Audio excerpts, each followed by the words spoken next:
I think it's a grand and glorious thing that Skyfall is coming out on the 50th anniversary of Dr. No, because it is a movie that is about who James Bond is in a modern world. And that, I think, is the secret of the success of the entire franchise. Barbara Broccoli and Michael Wilson and Cubby Broccoli have been very brave about letting him exist in his world. People say, if it ain't broke, don't fix it. That's probably a formula for complacency in our business, which can lead to the end of the series. So I think we're always looking for ways to give it new life and to rejuvenate it. I sat down with Sam and we talked about Bond. We talked about Live and Let Die being our first Bond movie we saw in the cinema. We talked about the early movies. We talked about Goldfinger. And I felt an immediate connection to somebody who had exactly the same enthusiasm and respect for it that I did.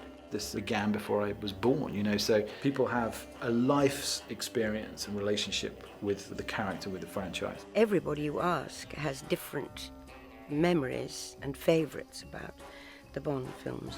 With each film you try to create something special. But they started with Dr. No, and they set the bar very high.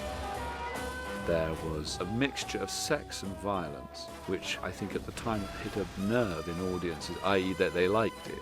But my mother disapproved of Bond to the extent that she had my father tear up a copy of The Man with the Golden Gun. 50 years is a long time for any series of films. I remember going to see the first one at the cinema. Who would have thought 50 years later they're still doing it? It's marvelous. First rule of show business, know your audience. And Cubby, he knew the audience for a Bond film. He knew what they were expecting, and he knew how to deliver it, and we just keep trying to do what he did.